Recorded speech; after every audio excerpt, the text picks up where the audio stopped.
computers are born. Resistance is futile. Your life as it has been is over. From this time forward, you will service us.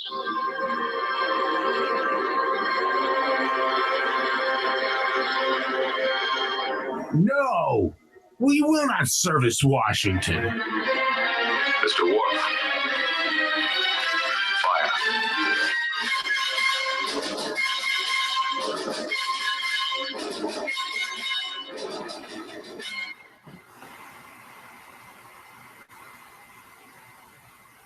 Well, welcome to tonight's broadcast. I apologize for being a little late. I had a project I was working on, and well, now it's about 95% of the way done. And that's why we're getting about a 2.5 hour late start. But alas, it should work a lot better in the long run. So I hope you all had a good week. And this is your host, Dan Bailey. And how are you doing tonight, Jeff? I'm doing pretty well. Trying to stay warm. It's been awfully snowy up here. It's starting to melt, and that's a good thing. I was going to say, I think they're supposed to get a warm-up later this week. Yeah, I think we're supposed to get some rain tomorrow, so that should take care of a lot of this snow. But, yeah, we've been doing pretty good up here. Been busy and starting to get ready for a little trip down to New Orleans here in about a little over a week. Matter of fact, I'll be leaving a week from tomorrow. Oh, I hope you have a good travel. Oh, I think we're going to have a good time. We're heading down to Hogs for the Cause, and a lot of people don't know about that. A lot of our listeners don't. It's a group that raises money to give grants for families with children with pediatric brain cancer. A friend of ours, Mike Church, is involved in that, and so we're going down there to enjoy the barbecue and the music and have a good time raising money for that cause. Well, when food's involved, how can you not have a good time? But yeah, especially all the barbecue, all the pork they're going to be cooking down there. It should be a lot of fun.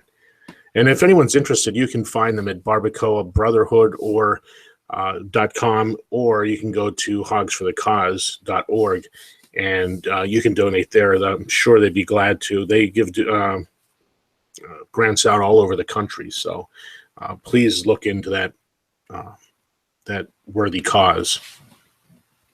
Now, so, are you going to eat any crawfish while you're down there? That is the most important question. I don't know. The last time I had crawfish, it didn't end well.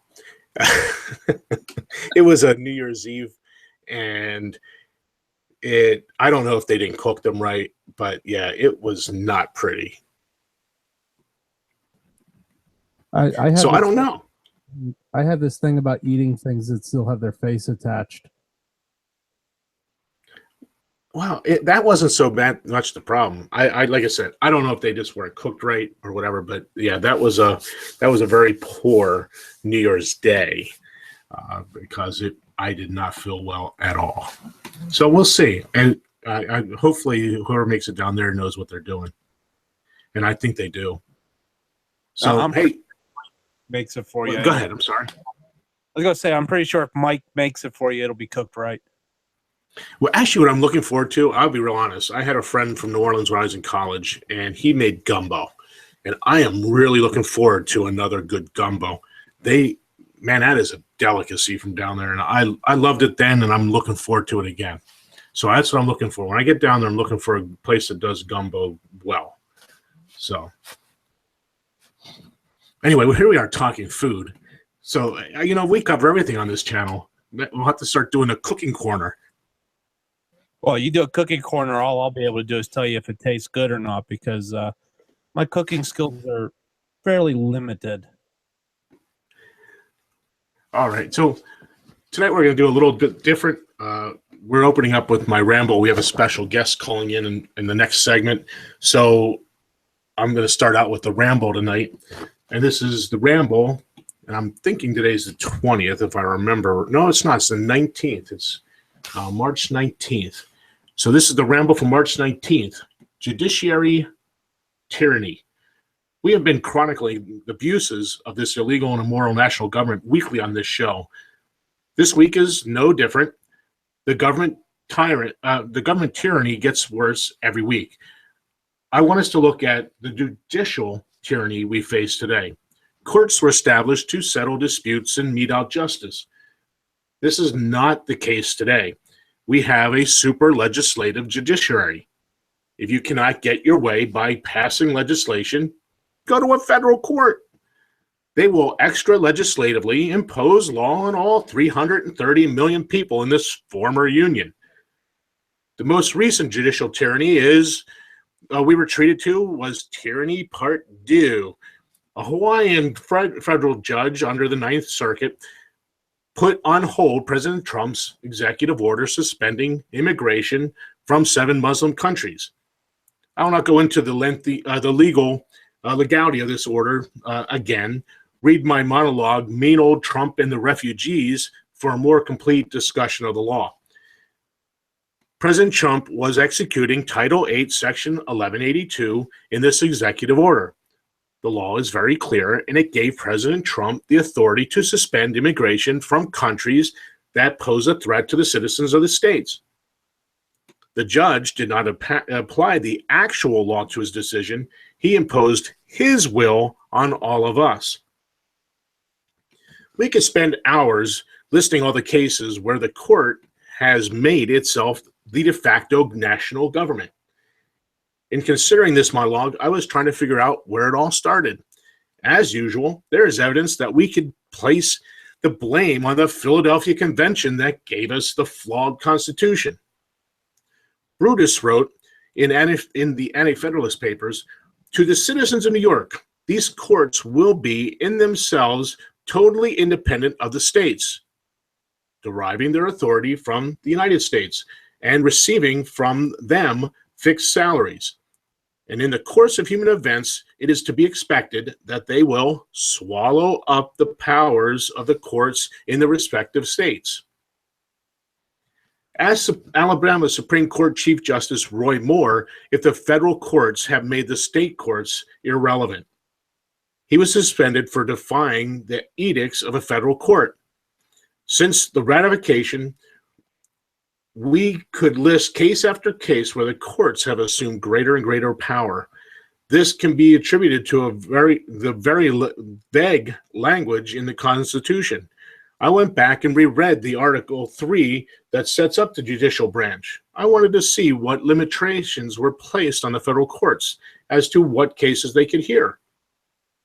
I see enough ambiguous language there that we can and have given, they have and can give themselves authority over things that are state issues. Also, the federal courts created from thin air in the 14th Amendment the incorporation doctrine. The courts set themselves up as the rulers of the states in this doctrine. When they rule, the states must bow to them. They are the supreme law of the land. They have used this to allow them to finish the job of destroying the state sovereignty and making them the de facto government. What should be the response and the solution to the problems of the judicial tyranny? Let's start with the issue of Donald Trump. He has written an executive order that is in compliance with federal law and is written to execute the law as it is written. Newsflash, that's what the executive is supposed to do, execute the law. Twice now, judges have placed their will above the law. Twice, President Trump has bowed down to the government by judiciary. His response should have been borrowed from President Jackson. Jackson is reported to have said, "John Marshall has made his decision, now let him enforce it." President Trump should have ignored the illegal ruling. This judge has circumvented the legislative and executive branch's authority. Well, how should Congress respond to this judge? Remove him. That's it. They do not have to impeach him. They could, by resolution, remove him. He is not serving in good behavior. Article 3, Section 1, shall hold their offices during good behavior. He is politically circumventing law. That is definitely not good behavior. In fact, Congress should do away with all the federal courts except for maybe 3 circuit courts and the Supreme Court. 3 judges on each for a total of 12 judges. The last total of federal judges I can find is from May 2012, when there were, get this, 3,294 federal judges. Think of the hundreds of millions of dollars that would be saved if that number was 12. Not to mention the court's inability to hear all the frivolous lawsuits. Secondly, Congress should exercise its authority over the courts as to the cases that it can hear. Article 3, Section 2, both as to the law and fact, with such exceptions and under such regulations as Congress shall make. Congress can, by resolution, limit the court's authority to hear cases. When was the last time you can remember the Congress doing that? Think about this. Congress could have, for decades, by resolution, limited the courts from hearing cases concerning abortion, gay marriage, and the transgenders. Why haven't they? Because they are complicit with the tyranny. Finally, how should the states respond? I told you earlier of Chief Justice Roy Moore of Alabama. He did the proper thing. He withdrew his consent from the federal court's decision. He said no. Did the state of Alabama back him up? No. Shame on Alabama. We all need to start saying, I withdraw my consent. No, I will not comply. We may pay a price. Judge Moore did. They suspended him for the rest of his term. How is all that great American freedom working out for him? Yeah, what freedom? Judicial tyranny is just one facet of the criminal enterprise that is known as the federal government. They are in and of themselves a de facto panel of dictators. We are not free, and the sooner we come to grips with that, the sooner we'll be able to have an adult conversation about the only solution left, secession. That's my ramble for March 19th, 2017, and if you want to read it or comment on it, it's at blatherинgrambler.wordpress.com. blatherинgrambler.wordpress.com. I was just trying to see if I could find something on an update on Moore. I couldn't find anything. I actually did. I spent some time today looking to find out if they've reinstated him, and all I can find is that the statement that he was suspended till the end of his term. So he'll have to run for re-election, and then I guess he'll be back in if they vote him back in.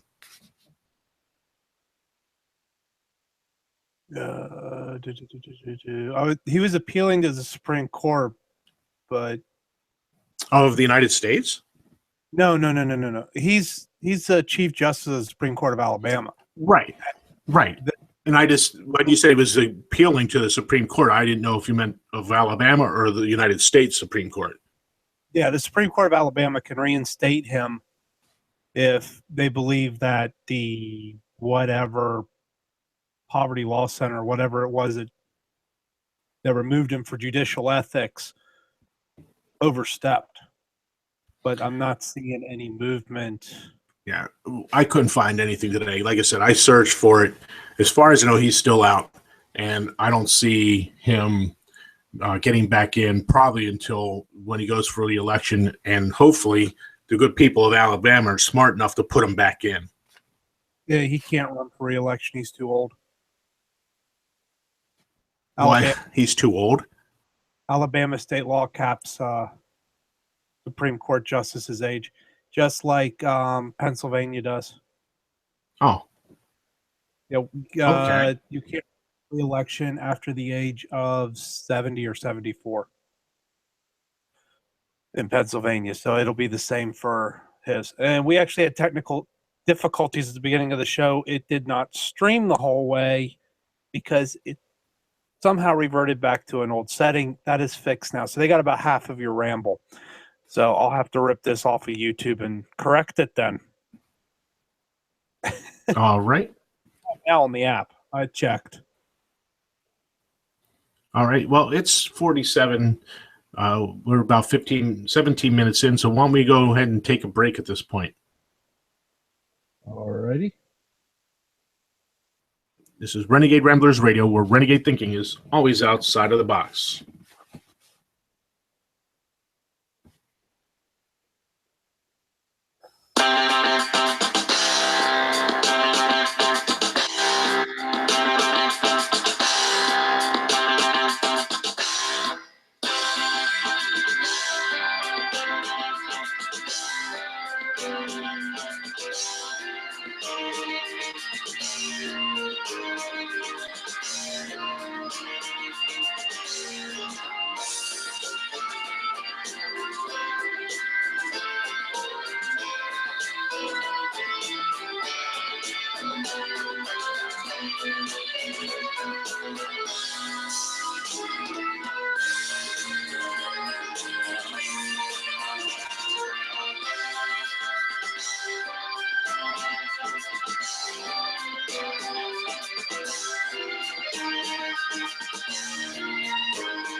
In order to ensure the security and continuing stability, the Republic will be reorganized into the first galactic empire for a safe and secure society.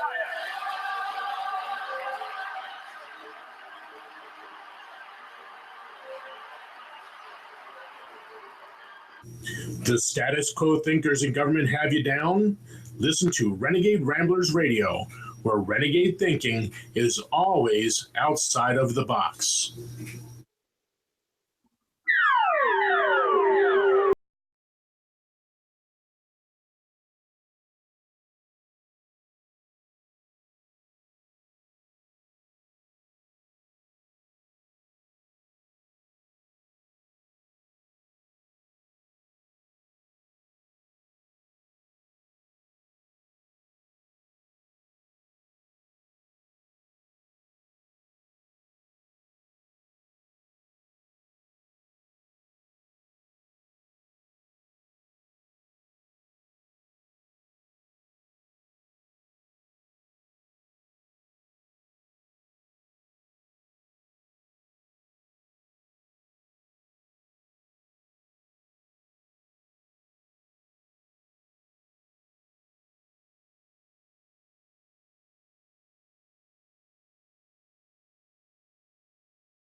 Well, welcome back to Renegade Ramblers Radio, where tonight we have a special phone call coming in a few moments from the president, President Bailey. Matter of fact, I think he is on the line now. President Bailey, you there? Yes. Welcome to Renegade Ramblers Radio. Well, thanks for having me. I heard you might have some questions for me tonight. Well, I was wondering what you were going to do about the judge's ruling. Well, to put it bluntly, the judge has no authority here, so I'm going to ignore the ruling. And if my cabinet doesn't uphold it, I'm going to fire them. The judges need to be put in their place. I've also sending a letter to Congress, and I'm going to ask that the judge not only be impeached, but that circuit court be completely shut down. It's just preposterous that I think he's still in the Ninth Circuit, that the Ninth Circuit does this crap. That was real presidential of me. Well, it's kind of almost like Trump. Yeah, but I try to be a little more dignified, you know. But this stuff, I can't let this stand. He's going to have to be fired, and I may just have to figure out a way to bring him up on criminal charges while I'm at it. After all, we have suspicions that he was talking to a former president before he made the ruling, which sounds a little bit like collusion. So I'm going to have my attorney general there look into that one as well. I may be asking a different federal judge to issue some arrest warrants. Yes, it was interesting that there was some reports that President Obama ended up in Hawaii, of all places, and at a restaurant that is less than 5 minutes from where the judge lives, and just a few minutes further from where the judge's courthouse was. So, I mean, is that some kind of is that a just a anything to that? I still think it's a little curious that his attorney general was on a plane with a husband of somebody that was under investigation for for having an illegal server for her government email account. But yeah, nothing's been done there yet either. But I'll tell you, my attorney general is going to look into that one as well. And if there was any way I can press charges, I will be. As for the former president being in Hawaii, my biggest issue here is my order's no different than what his order was not more than 2 years ago. So what's changed in 2 years that now all of a sudden these people are all upset with me because I issued the same order he did? And it was the same order, and you put the same countries in he put the same 7 countries in his order that were in your order. And in fact, as I said earlier, that you were just enforcing Title 8, 1182, Section 1182. I'm only trying to keep the states safe. But see, I'm a big proponent of states' rights too there, Jeff. So if the states really want to import these questionable characters, that's fine until they cross state lines, and then I must instruct the marshals and such to enforce my orders. If they want to fly into California, Washington, Hawaii, or Maryland for that matter, that's fine as long as they stay there and there's no federal money going to help them. But if there's federal money going there, now we have a bigger problem because the other 30-some states don't want to pay for these people, and I don't want to pay for these people, and Congress has given me unilateral authority to say no. So I guess I could take the judge's paycheck and instruct the Treasury Department to give it to the refugees. Well, that would be one response. I mean, especially since I got one federal judge saying he's going to try and make me import 50,000 more refugees now, whether I agree to it or not. I'm not really sure how that lawsuit's going to go or where that judge thinks he's going to get his authority to. But well, this is really curious times we live in. I've never seen a federal judiciary act this way before. Well, they are acting as pretty much a de facto government. Well, I mean, they are enforcing us to bring people in. They're enforcing us to pay for these people. I mean, why do we have a legislature or an executive if they can do everything themselves by their legislation from the bench? Well, and we have another problem too, and that's the deep state or dark state or whatever we're calling these rogue agents of the CIA. Yes, I called them rogue, and yes, if I find them, I will prosecute them because this has gone too far. They're breaking federal law and they're getting away with it, and I'm tired of it. Aren't you tired of it there, Jeff? I am pretty much tired of it, but I'm looking around the room, make sure I don't have my Samsung on, or I have it covered up right now. It don't matter. They can turn it on anyway, so cover it up. Now, I'm waving at the computer right now because I'm sure that camera's on right now. I'm not supposed to tell you this, but since I'm president, I'm going to tell you this. We found a way to make your phone turn on and off. We've also found a way to make your phone roll too. So if you turn it upside down, we can make it roll back over. It's a really neat process with the speakers and such, how we can do that. You can run. Oh, that's cool. I'm watching my phone right now.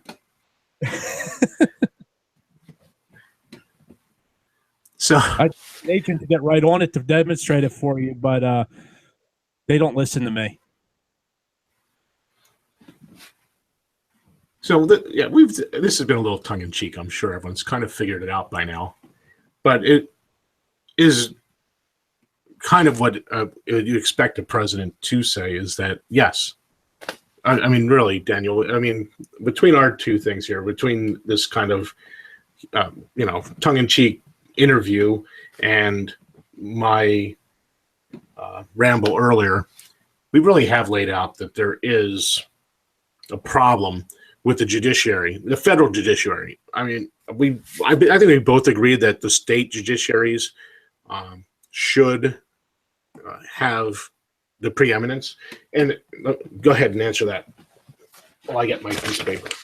Well, the state judiciary should absolutely have the primary jurisdiction. This is a 9th and 10th Amendment issue on everything from the CIA to these refugees and immigrants coming. There's no federal. I mean, the only federal law in question here is, you mentioned U.S. Title 8, I believe it was, that says I have the ability as president to say, no, I think you're a threat. I'm not going to let you in, which has been standing law for 70 plus years now, since dating back to World War II days, and was, as far as I know, never challenged until now. But yeah, when I looked it up, this really comes from about a 1952 law that was passed on immigration, and it was updated. There were some other things in the 90s that were kind of rearranged in it, but it was passed, and from what I thought I saw, it was passed by the House and Senate and vetoed by President Truman, and then the veto was overridden. So it was duly enacted into law, the language that you're using. If it was in the 50s, wouldn't that have been under Eisenhower though, and not Truman? No, it was 52, and Truman.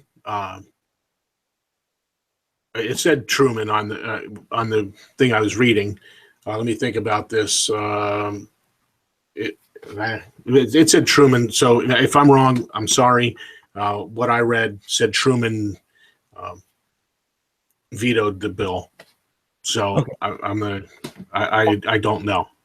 I don't think Truman's partial term filling in for Eisenhower. Truman's partial term filling in for FDR was considered his 2 terms. So, I mean, I think he was reelected, and I think it ran into the 50s, and then Ike came in. But again, I didn't really look any further than that. I read up on it a little bit, but it really is something that is not new. Well, if he got in 44 and did 8 years from there, it'd be 52. Yeah, so it could be. And since people may not have heard it, I mean, we brought this up a little bit ago. I'm going to go back. I mean, I really can take this back to the Philadelphia Convention and the writing of the Constitution and the flaws that are just rampant in it. But Brutus, a guy that was writing under a pseudonym, wrote in some anti-Federalist papers, which, again, was a knock on him because they were the Federalists. The Federalists were the anti-Federalists because they wanted a strong national government. And so the Federalists were the ones that wanted to have the states preeminent. So the anti-Federalist thing was really a slam on him. And he wrote to the citizens of New York, the United States, to the citizens of New York, these courts will be in themselves totally independent of the states, deriving their authority from the United States and receiving from them fixed salaries, and in the course of human events, it is to be expected that they will swallow up the powers of the courts of the respective states.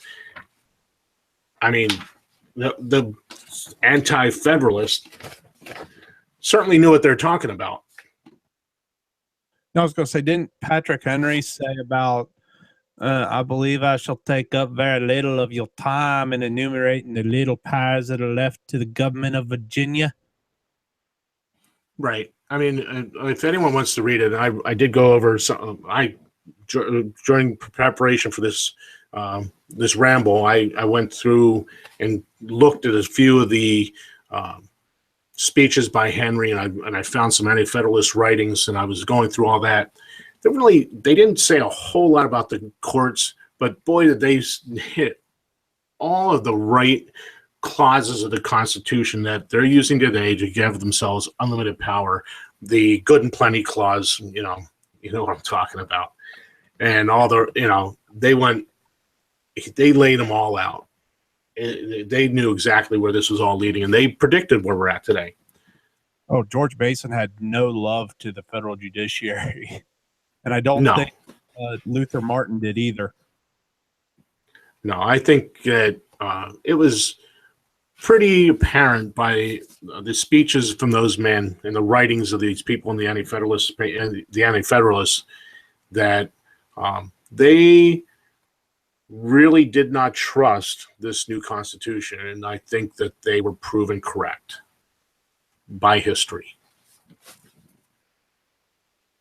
Yeah, they were proven. So what do you think? Do you think it's time for a break? I think we're about that time. Minutes over. All right. This is Renegade Ramblers Radio, where thinking outside the box is a good thing.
What the hell am I looking at?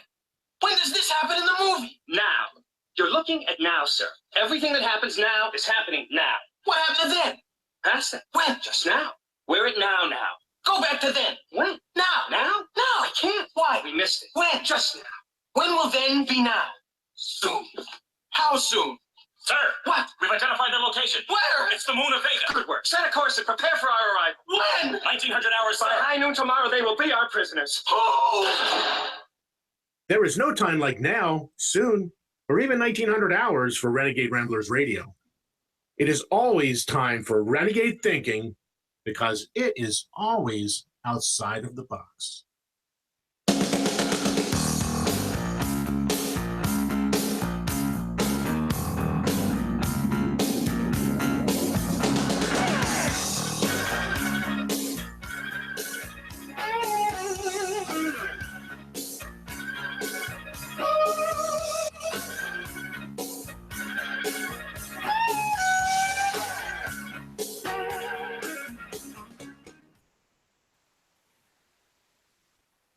Welcome back to Renegade Ramblers Radio, where thinking outside the box is always a good thing.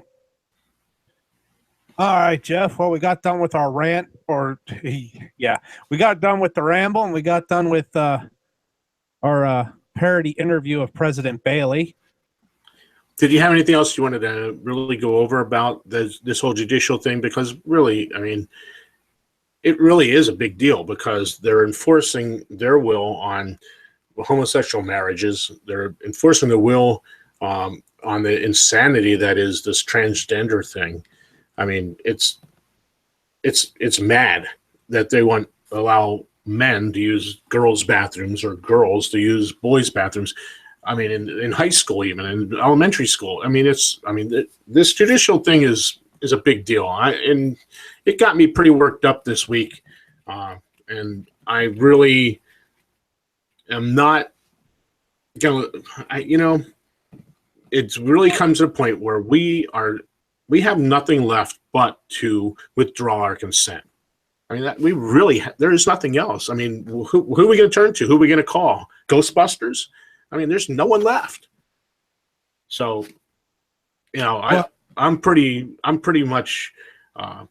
I was already done with this government, but all this stuff now, I'm way past over it. I'll put it this way. You remember when that federal judge down in Philly ordered Pennsylvania to comply and start marrying homosexuals, right? I vaguely remember.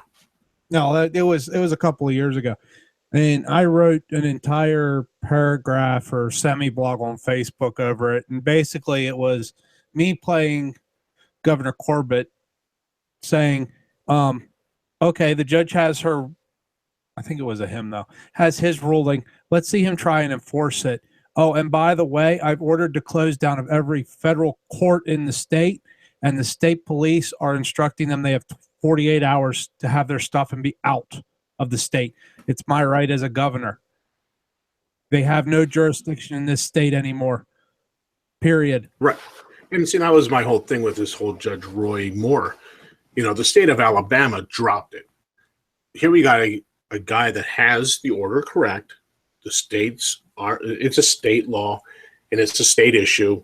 And he told the courts, no, the state of Alabama has this. I don't know what their law is, whether they have a constitutional amendment. I don't know.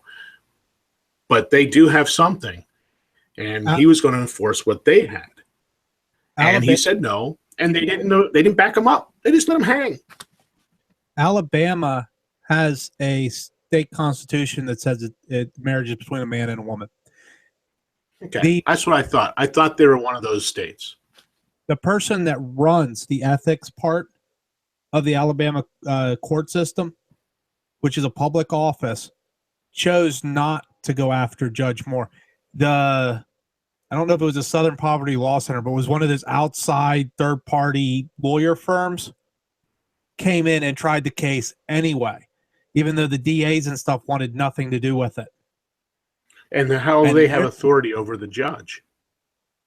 They filed a complaint in whatever this ethics court is. That's how they got it done. Okay. Like I said, the courts themselves weren't going to, the people in the ethics department weren't going to even look at it. They wanted nothing to do with it. And what happened to the governor and the legislature and everyone else? They could have just said, no. But they didn't. They let it stand. And this, like I said, shame on Alabama.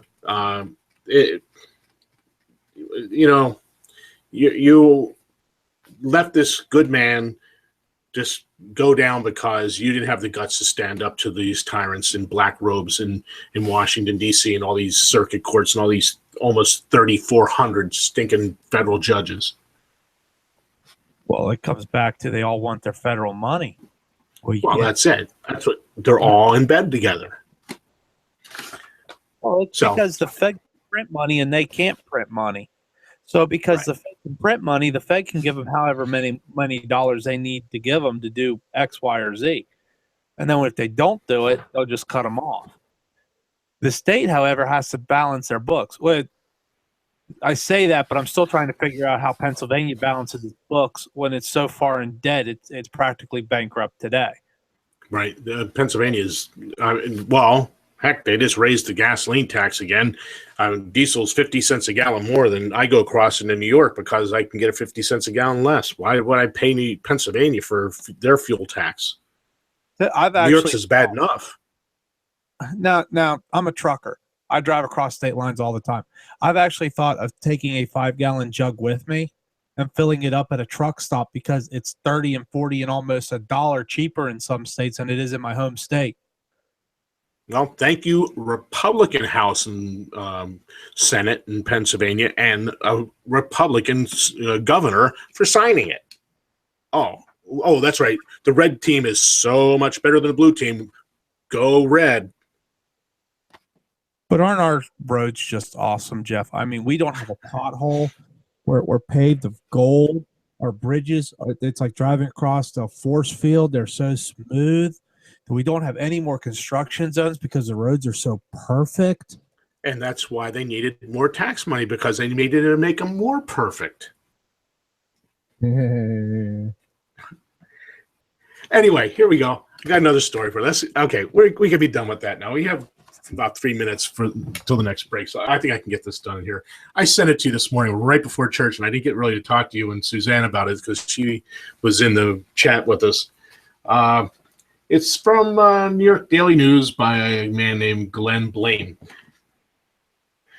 A state lawmaker from Manhattan wants to make it costly for New Yorkers not to vote. Assemblywoman Deborah Glick, a Democrat, introduced legislation this week that would establish compulsory voting in the state and punish those who don't vote with a $10 fine. Good grief, you've got to be kidding me. Number one, compulsory voting. I mean, seriously, folks, we have enough people that shouldn't be voting already.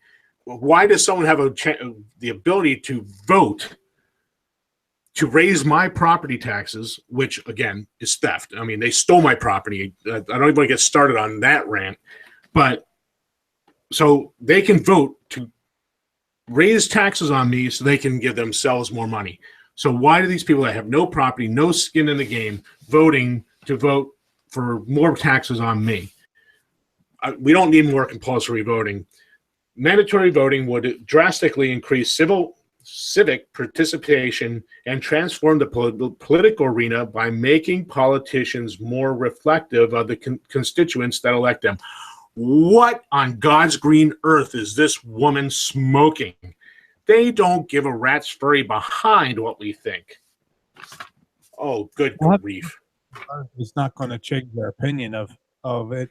In fact, if they did make voting compulsory, they might not like the results they get. What are they going to do then with the felons that aren't allowed to vote? Are they going to tax them because under most states' constitutions they're not allowed to vote? Or, I mean, I know there's some bills, and this is one area I disagree with Rand Paul on. Even Rand Paul was pushing for this to give them back their ability to vote. So, yes, I mean, what are they going to do? Are they going to fine them? And that's the second part of this, the whole fine thing. They can't steal enough of us. We're the highest tax gas tax state in the country now, in this union. And now New York's off. Everyone knows that New York is awful. California, their taxes are awful. So now we're like 3 of the worst states in the union for taxes. And now this person has found a new way to liberate money from our pockets to go to their pockets to give to people that haven't earned it.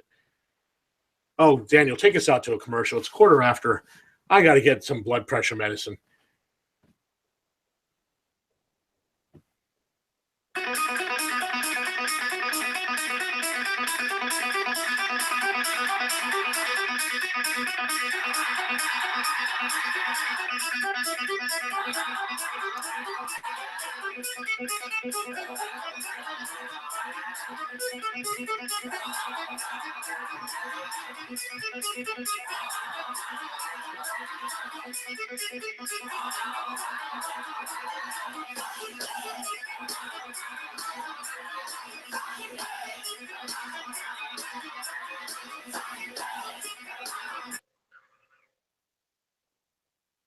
Men, you are about to embark on a great crusade to stamp out runaway decency in the West.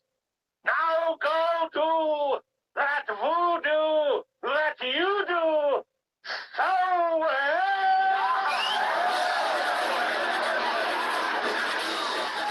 Headley and the Leviathan stamping out runaway decency in the West?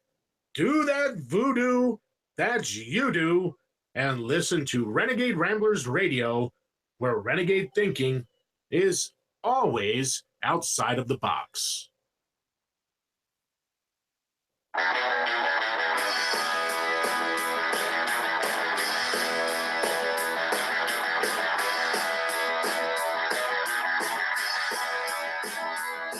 It was a beautiful day, the sun beat down, I heard the radio on, I was driving, the trees went by, me and Del were singing, the little runaway was flying. Yeah, running down a dream that never would come to me. Well, welcome back to Renegade Ramblers Radio. Hey, Jeff, did you see this interview with Trump regarding Mr. I have not seen a war with a foreign government that I did not want to get involved in, McCain? I did not see that. No. Let me see if I can. I want to find the small.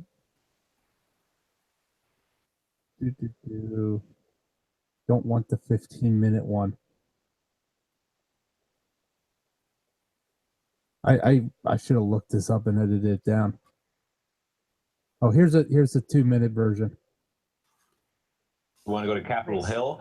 Senator from Kentucky, member of the Foreign Relations Committee, Rand Paul. Senator, good morning. Good to see you. Good morning. We are going to get to health care in just a moment, but first want to get your reaction to the words Senator John McCain had for you from the Senate floor yesterday. Let's listen. I note the senator from Kentucky leaving the floor without justification or any rationale for the action that he has just taken. That is really remarkable. That a senator blocking a treaty that is supported by the overwhelming number, perhaps 98 at least, of his colleagues, would come to the floor and object and walk away. And walk away. The only conclusion you can draw when he walks away is he has no argument to be made. He has no justification for his objection to having a small nation be part of NATO that is under assault from the Russians. So I repeat again, the senator from Kentucky is now working for Vladimir Putin. So, Senator, a little context around that. The vote was around putting Montenegro into NATO. What's your reaction to Senator McCain's characterization of your objection? Well, I think he makes a really, really strong case, for term limits. I think maybe he's past his prime. I think maybe he's gotten a little bit unhinged. I do think that when we talk about NATO, there can be a rational discussion about the pros and cons of expanding it. We currently have combat troops in about 6 nations. We have troops actively just stationed in probably a couple dozen others. We have a $20 trillion debt. And one of my favorite articles of the last couple of years was one that talked about the angry McCains. And if we put active troops and got involved in combat where McCain wants us to be, they put a little angry McCain on the globe, on the map, and it's virtually everywhere. So his foreign policy is something that would greatly endanger the United States, greatly overextend us. And there has to be the thought whether or not it's in our national interest to pledge to get involved with the war if Montenegro has an altercation with anyone. There's also another argument is that when you ask the people of Montenegro, only about 40% or slightly less are actually in favor of this. They are close to Russia. They're close to being sort of like Ukraine in the transition from Europe to Asia. Perhaps it would be good to be like Switzerland and be more neutral and trade with both. So there's a lot of considerations, but to call someone somehow an enemy of the state or a traitor might be considered by most reasonable people to be a little over the top.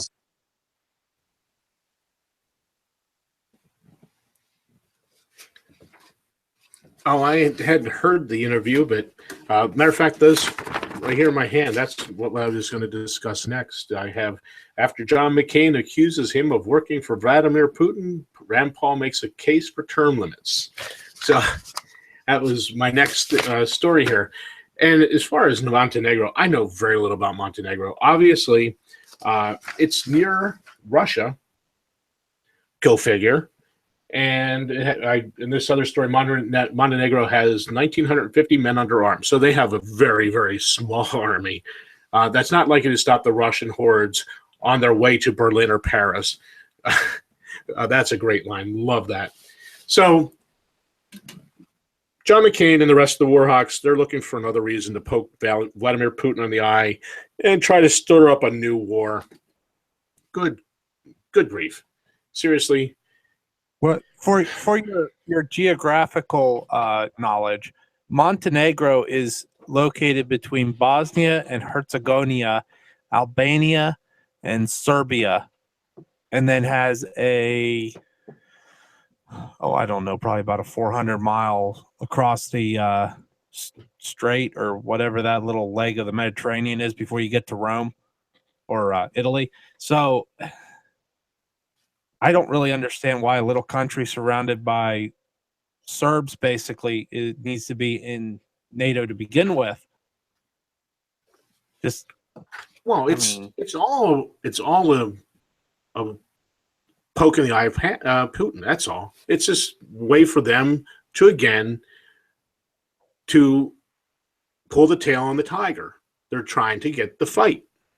Okay, well, geographically, that's really get to Montenegro. They'd have to go through the Ukraine, Romania, and Serbia. So how are they under assault from the Russians? Because the last time I checked, Romania is a NATO signee, and I think Ukraine's not, but Ukraine is under different treaties. So if Russia were to involve and go across there, they'd have to go through Romania or Poland to begin with. So I really don't understand why Montenegro has to be inside of NATO because we'd already be pulled into a war at that point anyway. But yeah, McCain's just coming unhinged again. It would be laughable if it wasn't so predictable. Yep.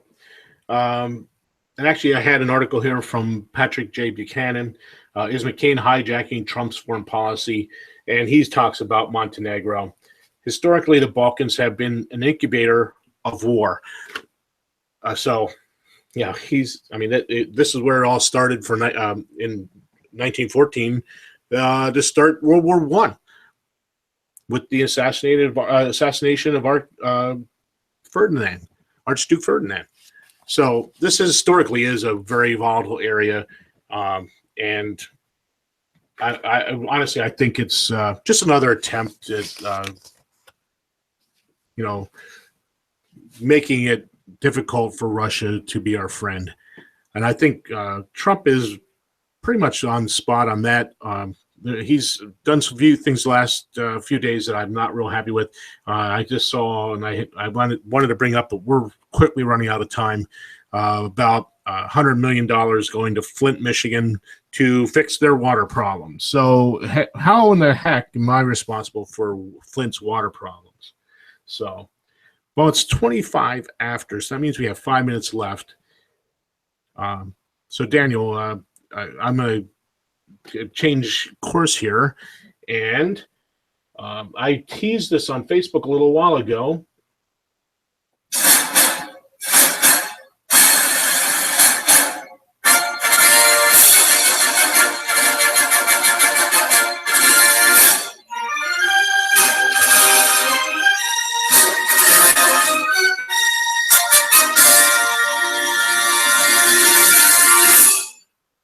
Well, I teased it on Facebook tonight that I was going to make an announcement, and our little radio network, the R3, as we call it ourselves, Renegade Ramblers Radio network, we're going to start branching out and having a second show, I think.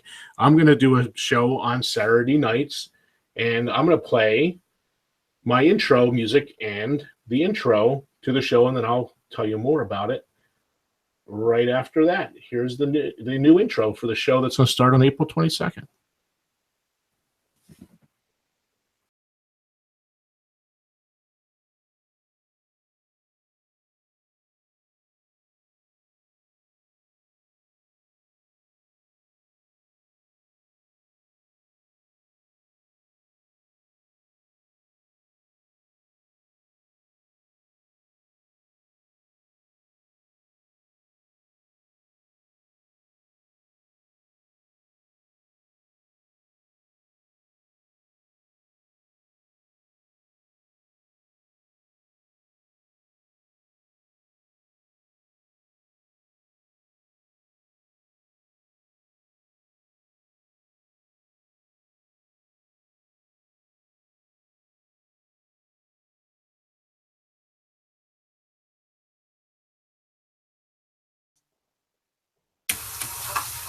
Gentlemen, our army must have a leader, and he must be one of great respect, stature, and ability. We could search for eons and never find such a man. Were it not for the grace of God, that man is already among us. George Washington, excuse me, General George Washington. I second this man's motion.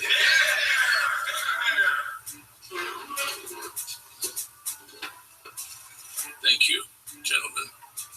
This appointment is an honor, an amazing honor.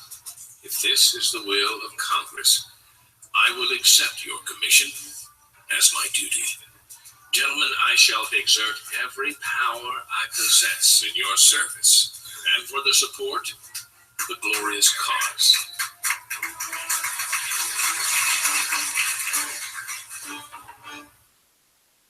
So that's the intro to the Glorious Cause show. That was a clip from our good friend Mike Church's show. The Spirit, Spirit of 76. Almost forgot the name of it. And appointing General Washington, and he was talking about his leading in the glorious cause. And well, what's our glorious cause? Well, let's work towards our independence. And so that's going to be kind of the thrust of the show, is talking about secession and other things. We'll talk about news and stuff, but so there'll be a second show Saturday nights at 8, starting on April 22nd. Again, I'm going to be away, so I have a little bit of stuff to get around and get started. So we're going to have a second show. Saturday night will be the Glorious Cause, and then Sunday night will be Renegade Ramblers. So that was our big announcement. And it was a huge announcement, right? Yeah, well, for our little network, okay. So it's not that big an announcement. It doesn't shake the earth. But, here we are. We're going to branch out a little bit. Now we're going to have 2 days of shows, Saturday nights and Sunday nights. So it is kind of a big deal for us, this little upstart here. Yeah, since we're all doing it free of charge and with our own money here, so the people get what they say they pay for, right?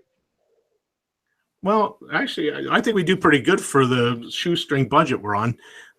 We've come a long ways since it was about December we started with that first, if you want to call it a show, but we've come a long ways. And unfortunately, here we are. It's another hour gone.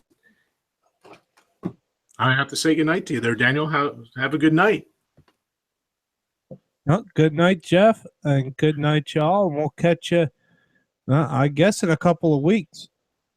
So watch the Facebook page for updates, and we'll make sure we have the stream rolling on Shoutcast. You can get our app on the Google Play Store, and you can watch the YouTube videos. And we'll sign off for now. Have a safe trip, and until next time, think outside the box.